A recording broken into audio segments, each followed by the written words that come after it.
Здраво, ова е 192-то издание на Видеологија со Златко Ѓелевски, дигитален краток осврт за актуелни филмски остварувања, односно спонтана критичка анализа која е збир на први впечатоци илустрирани со подвижни слики. На денешниот репертоар е Бенедета на Пол Верховен, во кој станува збор за калуѓерката Бенедета, глумена од соодветно избраната Виржинија Ефира, која се наоѓа во еден љубовен триаголник помеѓу халуцинаторните визии кои ги добива за Исус, спасителот кој умее со меч да пресече компјутерски генерирани змии, и новата калуѓерка Бартоломеа, глумена од бунтовната Дафне Патакија, која се засолнува во манастирот во бегство од насилниот татко. Овие телесни соголувања и општења во 17-тиот век во местноста Пеша се опишани во откриените списи кои се наоѓаат во книгата на Џудит Ц. Браун, Нескромни чинови, животот на лесбејска калуѓерка во ренесансна Италија. Првите драфтови на сценариото се напишани од страна на Герард Суетман, чиј што ангажман не е прифатен од Верховен, затоа што едниот строго се насочува кон феминистичките аспекти на творбата, другиот кон анималистичките нагони, и потоа го ангажира сценаристот на Ел, Девид Бирк, да ја создаде финалната предложка на која ќе се темели филмот. Главната фокална точка кон која е упатена критиката на филмот секако дека е институционалното христијанство, односно Верховен вешто ја исмева ароганцијата, самољубието, своеволноста и злоупотребата на моќта која ја спроведуваат ситните души, кои преку редовите на католичките свештеници го искористуваат народот под закрила на нивната пресвета инквизиција. Олицетворение на овие погани игри е ликот на сестрата Фелисита, глумена од Шарлот Ремплинг, која, познавајќи ја незината авангардна поранешна филмска кариера, не знам колку може да ја наречеме честна сестра, но тука лежи и вештата хумореска на Верховен. Го оплемува овој опиен лик со слава и моќ кој раководи со манастирот, одлучува кој од апликантите ќе биде за монашен, едноставно диктаторка со невидлив камшик, узурпаторка кој што сме навикнати да гледаме од неа низ децении. Со самото тоа што свештениците сакаат да ја искористат популарноста на Бенедета за своја полза, како вешт пиар подвиг за црквата, но и поради превртливото премолчување и носење на чумата во местноста Пеша, можеме да заклучиме со каков говор на хипокризија се служела црквата, која Макијавеловски ги грава сите средства да се дојде до целта, па макар и во процесот да запали неколку невини девојки на клада. Хуморот со властите е најопасен хумор, но и најсладок, како што можеме да заклучиме од филмот, посебно кога ќе се впрегне паралела со денешната лакомост на нивните пандани под наметки. Во една сцена кај што забранет им е влезот на црковната поворка во тврдината, се потсетив на аналогната сцена од Монти Пајтоновиот Свет Грал. Како што Робокап на Верховен представува новото доаѓање на Спасителот Исус, така и ликот на Бенедета го гледа низ призмата на ќерката Божја, па затоа ја измачува со алузивните халуцинации кај што таа општи со херојот Исус по сцени кои неумесно се сработени од компјутерски генерирани слики, но тука доаѓа Grindhouse во артхаус естетиката, кичот се продава со панделка, односно Nunsploitation се сервира пред широките маси кои не слушнале за Alucarda, The Devils и Dark Waters, па овој филм им делува несвојствено за нивните филмски афинитети. Никогаш не е обелодената мистеријата дали Бенедета е допрена од Бог со овие енигматски визии или се плод на незината хиперактивна имагинација, но тоа и не е важно со оглед на тоа што е убедена во нив. Ликот на Бартоломеа е синоним на бунтовната млада девојка која бега од опресијата и злоупотребата на членовите на незината фамилија и наоѓа закрила во манастирот кај што е купена незината, условно кажано, слобода од калуѓерката. Таа ги симнува незините инхибиции кога ќе се зближи со Бенедета, со која првично имаат неслога, а потоа со сила нема да може да ги раздвојат од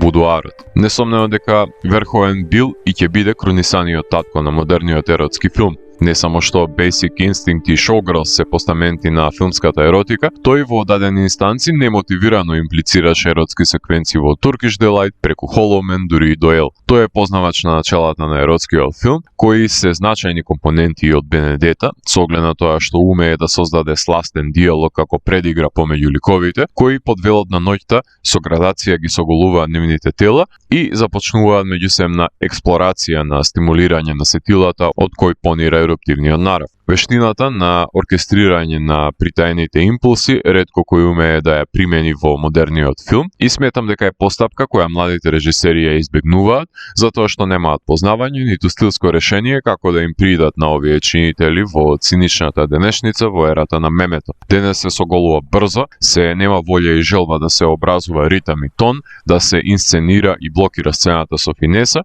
туку да се сменат неколку агли на снимање во монтажа и да се соголат актерките што е можно побрзо.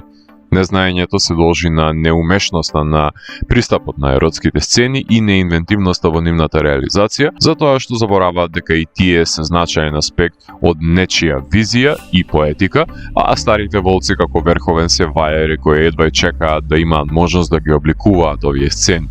Еротскиот филм има собствен механизам за справување на соголените тела во просторот, кои бараат спретна оркестрација. Морам да го напоменам и слонот во собата, односно Чеховиот пиштол, кој што Верховен на почетокот на делото му задава една функција и со неговата поставка во позадина на сценографијата постојано ми бодеше очи, па уште пред да го преозначи со новата функција, констатирав дека има поголема причина зашто е толку присутен овој објект, кој во Валканите мисли ми алудираше на личе за кое што тенденциозно се алудираше дека ќе добие намена како уред за отклучување на телесниот вознес помеѓу калуѓерките за уживање во меѓусебните задоволства. За сето тоа да биде убаво наснимено се има погрижено кинематограферката Жан Ляпори, која што за водливите еротски сцени ги снимаше под месечева светлина и светлото на свеќите, под прекривките на ноќта, а преку ден можевме да забележиме на визуелен план како се одбива хиерархијата во црквите и односот помеѓу ликовите во градчето. Народната поговорка вика еротика без музика не бива,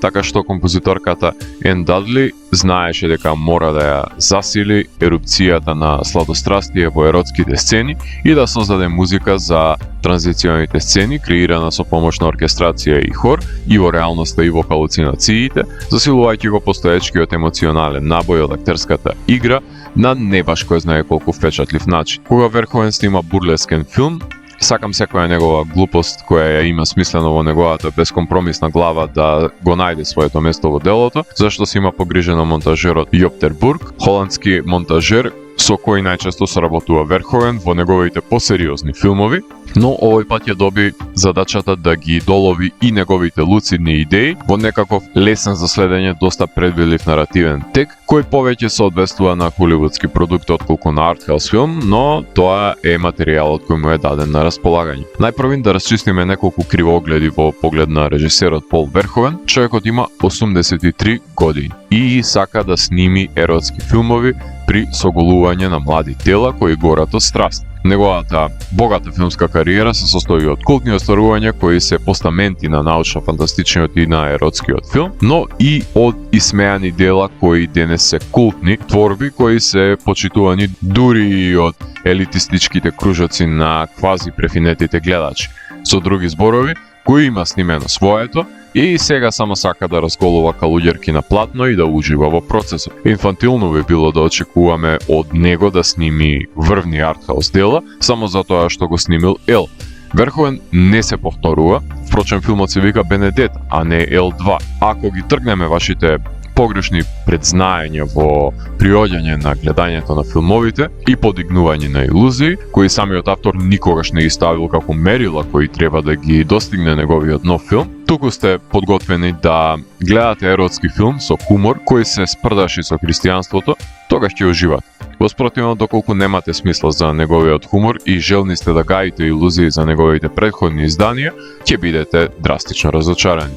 Нема што Верховен да докажува. Тој веќе е институција на модерниот филм, сега само сака да си ги помине пензионерските денови во разврат и блуд, а неспорно е дека Бенедета го има тоа во изобилие, исто како и естетизација на кичот. Сепак, окото го гледа тоа што мозокот е подготвен да го разбере. Режисерот Пол Верховен ја збогатува филмската уметност уште од 60-тите години на минатиот век со неговите кратки филмови и ТВ серии во Холандија. Се пробива во 80-тите години на европскиот пазар со комедијата за проститутките од Амстердам во Any Special Way од 1971 година, за 2 години подоцна да ја сними култната периодична романса со Рутгер Хауер Turkish Delight, а 70-тите години ги завршува со периодичните Кети Типел и Soldier of Orange. Во 80-тите години останатиот дел од светот се запознава со неговата бескомпромисна естетика преку бунтовниот Спетер од 1980 година, апокалиптичниот The Fourth Man од 1983 година,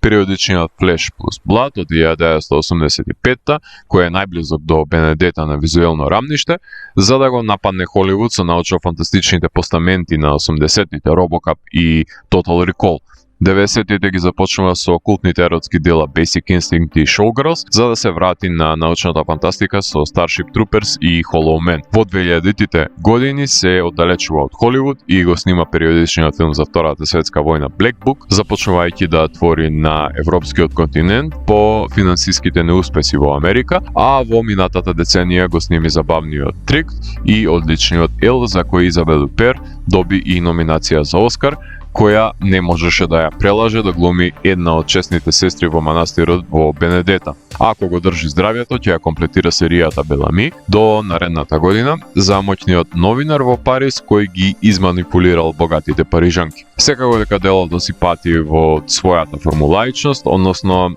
популистички филмски конвенции кои Верховен не одлучува да ги предизвика, затоа што тој ги кршал тие стереотипи, провоцирајќи ја европската филмска естетика и во Холивуд пред половина век. Меѓутоа, Верховен е провокат кој намерно ги пресликувал одредниците на популарните филмски наративи во своите дела, ги обликувал како дела за лесно сварливи чинодействија, за однатре да стави субверзивни конотации во подтекст, со кој не само што давал коментари, туку го превертирал и модерното општество, повиено под стилските фигури и преносното значење. Така и Бенедета е наративен волк во овчја кожа, односно е волк на религиозна комедија, облечена во овчо руво на мелодраматичен еротски филм. Филмот ја имаше својата премиера на Канскиот филмски фестивал оваа година, кај што не се закити со ниту една награда во официјалната селекција, но се сомневам дека некаде ќе биде наградуван по фестивалите, а да сум на место на Верховен, не би очекувал награди од Екуменската црква, со оглед на тоа што филмот е директен удар врз институционалната религија,